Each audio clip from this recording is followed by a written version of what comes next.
Hello, I am Pocahontas. And I am Winston Churchill. We will be taking you on a journey through space and time in order to show how Washington Irving, the harbinger of the American Romantic movement, characterized and critiqued American culture. Sounds interesting, Winston. Let's get started. Before we continue, let me give you a bit of background information on who this Irving fellow really was. Ugh. How boring. Well, Washington Irving was born in New York City on April 3rd, only 5 days after the Revolutionary War ended. Plagued with bad health, Irving was an avid reader who immersed himself in romance and adventure tales, in Burns, Hudson, Goldsmith, Columbus, the conquest of Mexico, and everything English and European. His vast imagination and appetite for adventure sparked Irving's interest in traveling. As a young man, Washington Irving spent 17 years traveling Europe, absorbing the European Romanticism movement that was flowering around him. During his travels, Washington Irving was indoctrinated with Romanticism's core beliefs, looking to the past, future, and even into the imagination, in order to escape the present expansionism and industrialism, and to embrace nature and the unfamiliar. Irving went on to become America's favorite author of the time. Really? That's not so amazing. But that's not all, Pocahontas. Washington Irving was the first American to make his living writing creatively. Many say he was the declarer of America's literary independence from Europe. He proved that Americans could write as well as Europeans. His novels A History of New York and The Sketchbook of Geoffrey Crayon were the first American works of fiction to be well received by Europe. After traveling the world, Washington Irving settled down in Deer Man, New York and built Sunnyside, a beautiful riverside cottage.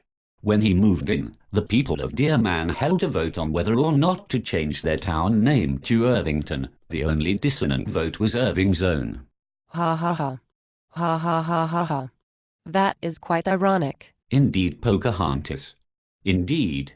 We will begin with an examination of Irving's romantic ideals in the history of New York. Take it away, Cory. This gentle satire was Irving's first successful book. In this fabricated history, Washington Irving playfully counters the optimistic concoctions of American society by other writers with his own equally mythical tales. In A History of New York, Irving challenges the ideas behind national progress by telling the story of fictional New Amsterdam, in which he essentially questions American industrialization and expansionism. It is especially noteworthy that as early as 1809, Irving was questioning American manifest destiny.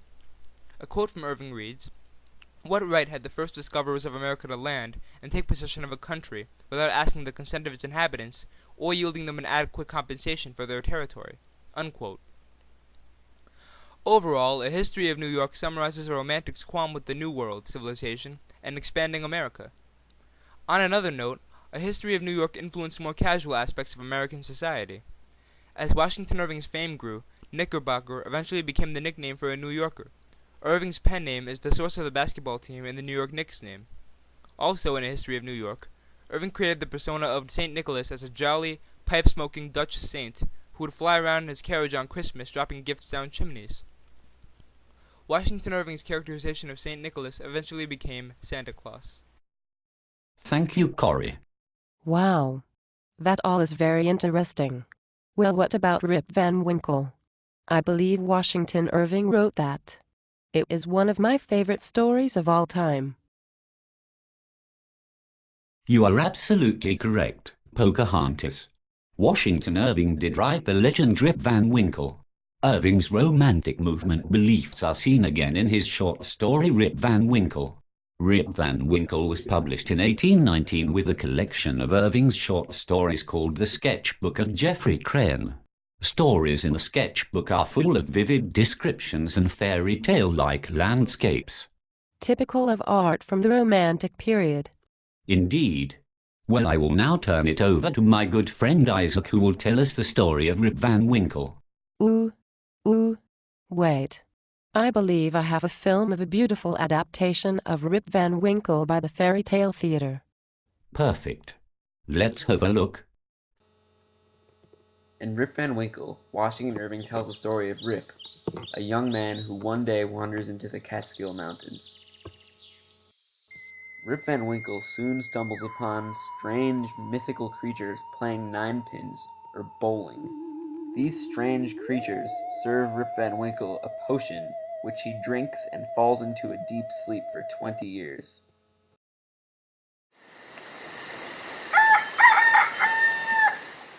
When he wakes up as an old man, the Revolutionary War has come and gone. Rip returns to his town, only to find that it now has, quote, a busy, bustling, disputatious tone about it instead of the accustomed phlegm and drowsy tranquility. Irving's feelings about materialism and corruption become clear in Rip's description of a post-Revolutionary War politician. He was a lean, billows-looking fellow with his pocket full of handbills, haranguing vehemently about the rights of citizens. While the issue of civil rights was at the forefront of Romantic movement thought, Irving saw right through the ranting of his fictional politician and of the real-life politicians and influential figures around him.